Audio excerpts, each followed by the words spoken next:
Se no vídeo anterior a gente falou sobre os erros do BBB 23, a gente também tem que falar dos acertos que essa edição teve. E sim, por mais que tenha sido um fracasso no geral, o programa teve alguns acertos. E mesmo nos vídeos sobre os erros do BBB, a gente falou sobre os acertos também.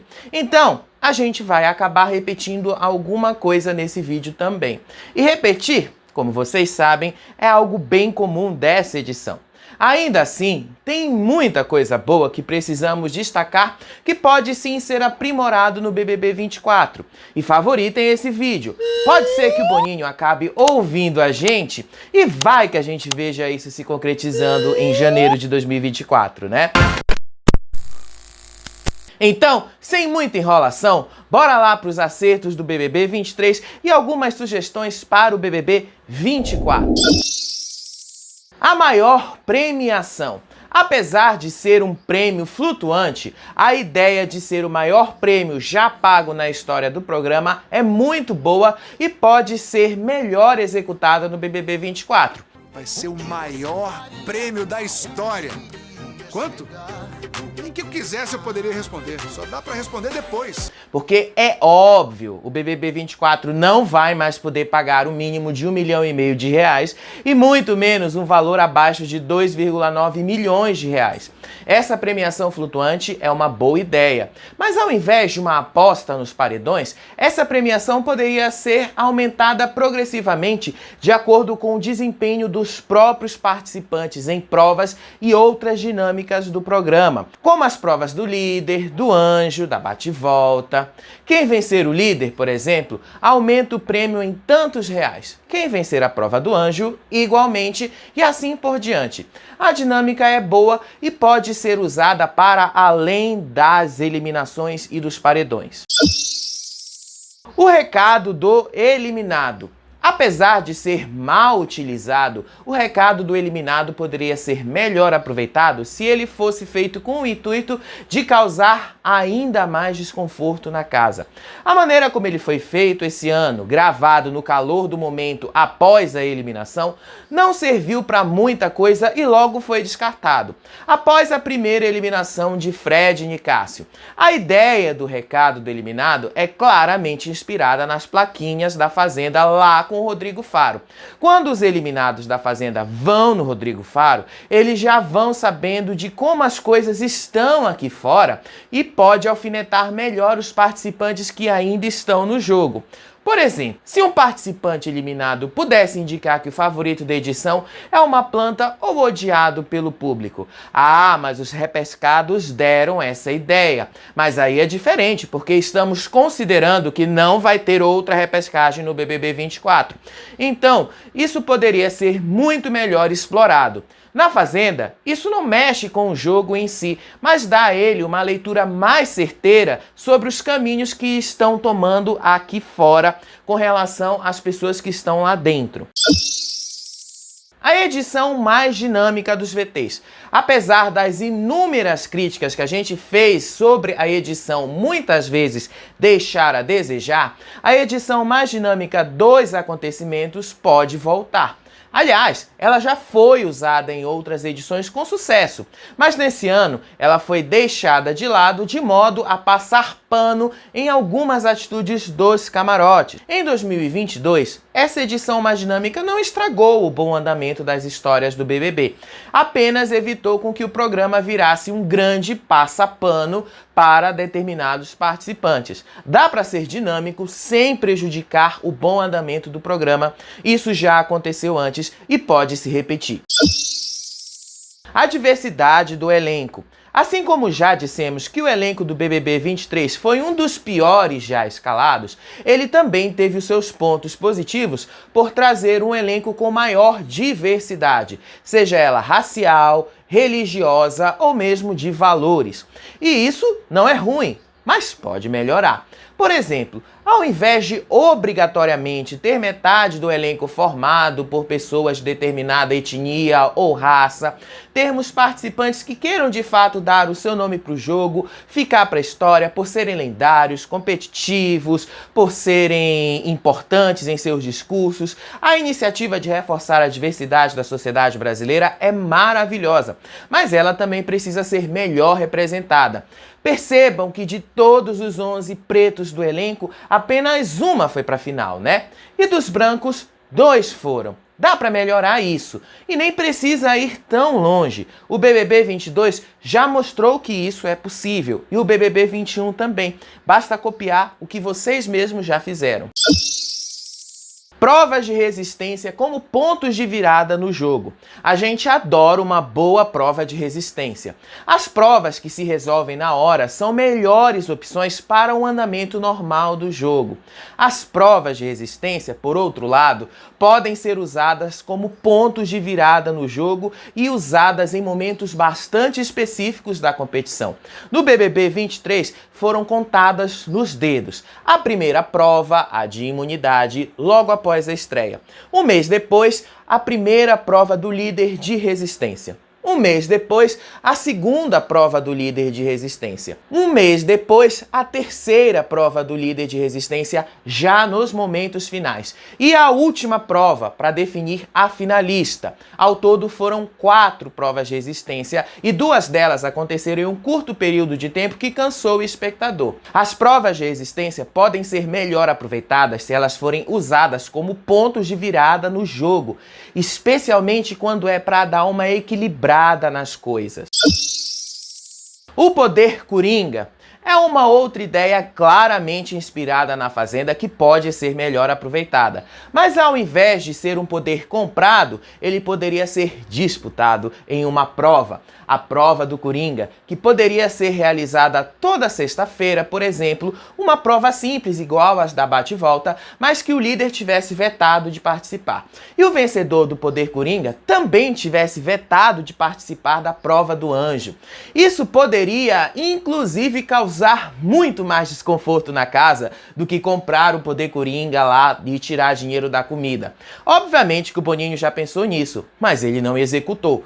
O poder Coringa é uma boa sacada que poderia dar mais uma oportunidade de mexer com o jogo, com os poderes de verdade, mas não com esses poderes bostas que a gente viu no BBB 23. Inclusive, poderia deixar que o próprio público decidisse qual poder usaria. Já que é para copiar a Fazenda, que faça isso direito, e não capenga como foi esse ano. Paredões duplos com mais frequência. O paredão duplo é o paredão raiz do BBB que está presente desde a primeira edição. Ele poderia ser usado com muito mais frequência, especialmente em momentos onde o jogo está parado. O paredão duplo não vai tirar ou mudar a bate-volta, que pode continuar existindo apenas com 2 pessoas escapando da bate-volta quando um paredão duplo for acontecer. Já pensaram se tivesse um paredão duplo entre a Larissa e a Marvila? Qual seria o seu voto naquele paredão ali reverso? O voto reverso precisa ser instituído para valer. Com medo de perder a Domitila em um momento essencial do jogo, o Boninho resolveu testar o voto reverso, onde as pessoas votavam para salvar alguém e não para eliminar alguém. Poder Coringa é legal, voto dinâmica diferente e você vai votar inverso. A ideia era tirar uma planta do jogo. Obviamente que o Boninho não sabia que a Marvila ia bater nesse paredão, mas sabia das intenções de cada um e de como cada um agiu para fazer com que a Marvila caísse nesse paredão. Então, ele foi lá e fez o voto reverso para ajudar a eliminar uma planta. E o voto reverso acabou dando o resultado esperado. Como forma de eliminar os participantes que não são importantes na competição, seria interessante que ele fosse instituído de vez. Ah, mas vai ser outra cópia da Fazenda, né? Não, porque isso não é uma particularidade de nenhum dos dois formatos, é só a escolha das emissoras. O BBB poderia fazer uma temporada inteira assim, com voto reverso. Se não fosse para evitar as torcidas fanáticas, a gente ao menos tiraria de cena os participantes desimportantes, plantas e os participantes mais fracos. Isso sim poderia mudar e tornar o jogo muito mais interessante. Jogo da discórdia com tempo e consequências. Uma das maiores reclamações do público sobre o jogo da discórdia é que ele é longo demais. E boa parte dele precisava ser transmitido no pay-per-view e na Globoplay nessa mesma temporada agora. Então, o Boninho resolveu mudar isso, colocando tempos para expor motivos, réplicas e tréplicas e mesmo eliminações do jogo para torná-lo mais dinâmico. Isso poderia ser institucionalizado no BBB 24 e com consequências, como as que já foram usadas nessa temporada, mas muito mal aproveitadas. Em um jogo da discórdia, onde o vencedor iria ter o poder de indicar alguém direto para o paredão, Marvila acabou sendo a vencedora, mas foi eliminada logo em seguida. Ao invés de aproveitar a chance e remexer no jogo, o Boninho jogou o poder que a Marvila ganhou no lixo. Poderia continuar valendo e fazendo o eliminado indicar alguém no momento que sai, o que já vetaria os participantes sem eles saberem o motivo do porquê estariam vetados. Já pensaram no que poderia sair disso aí? A dinâmica do tiro, porrada e bomba foi um dos maiores acertos do BBB 23 e as suas variantes poderiam render muito mais se forem melhor pensadas. Fazer os participantes serem sucintos, isso é algo que o programa poderia estimular em muitas das dinâmicas. Dá para dar uma pimentada muito mais, para causar muito mais desconforto e mesmo quebrar alianças, que é o objetivo principal do jogo da discórdia, que nesse ano, infelizmente, só vimos sabonetes. O poder supremo. O poder supremo, que altera a indicação do líder, poderia ser utilizado de uma maneira muito mais inteligente e com muito mais relevância. Já que é o poder supremo, ele está acima da própria liderança. Ele poderia servir, inclusive, para o seu portador mandar o próprio líder para o paredão. Já pensaram se uma rivalidade pudesse ser resolvida se um poder supremo pudesse ser usado para colocar um líder no paredão? Esse poder supremo deveria ser mais frequente e muito mais utilizado. Dá para fazer, Boninho. Basta querer. Os Big Fones. Apesar de serem usados com bastante frequência nessa edição, os Big Fones foram um dos acertos dessa edição também. Para tentar mexer com um jogo morno e parado, Boninho tocou os Big Fones com maior frequência para indicar alguém para o paredão, para tirar alguém do paredão, ou para salvar a si próprio, ou mesmo para dar o poder supremo a quem atendesse. Eles só não deveriam tocar um atrás do outro e muito menos de surpresa para o público, como muitas das vezes aconteceu nessa edição. A Semana Turbo. Apesar de ter sido mal executada e ter acontecido logo no começo do programa, a dinâmica da Semana Turbo é um dos maiores acertos do BBB 23. Ela eliminou de uma só vez 2 participantes irrelevantes para o jogo. Já pensou se nessa Semana Turbo tivesse combinado com o voto reverso e outras dinâmicas para dar uma mexida na cabeça deles? Basta apenas combinar com o público e não fazer assim, ao aleatório, como foi a impressão que a gente teve esse ano. Dá para planejar e dá para fazer melhor do que isso. O Boninho já acertou tanto a mão no BBB, ele só precisa se inspirar nas coisas que ele mesmo já fez e usá-las nos momentos mais estratégicos. Lembrando que essa lista são as dos acertos do BBB 23 e sugestões para o BBB 24, de dinâmicas que funcionaram e que podem ser aprimoradas para a próxima temporada. Mas não vamos esquecer que a Globo não gostou dos resultados dessa edição por causa causa da audiência fraca e já procura contratar outro diretor para assumir parte das funções do Boninho. E lembrando que o BBB 24 pode ser a última temporada do BBB a ser realizada pela Globo, já que ainda não foi anunciado que a emissora renovou os direitos do BBB com a Endemol Shine para 2025. E, obviamente, tem muitas empresas estrangeiras que estão investindo uma grana pesada no Brasil que adorariam produzir o BBB em suas plataformas de streaming. Seja como for, para 2024, o BBB precisa melhorar bastante. E certamente a Globo vai agir para fazer isso. Não é a primeira vez que o BBB cai nesse limbo. Outras temporadas também foram marcadas por isso, como o BBB 19, o último que foi feito apenas com anônimos.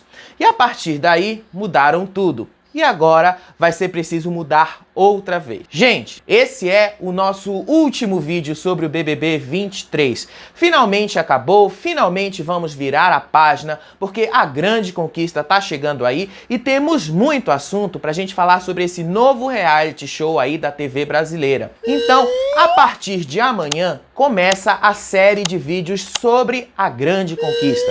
E as lives voltam assim que o novo reality show estrear. Ó, beijo pra vocês, tchau, tchau.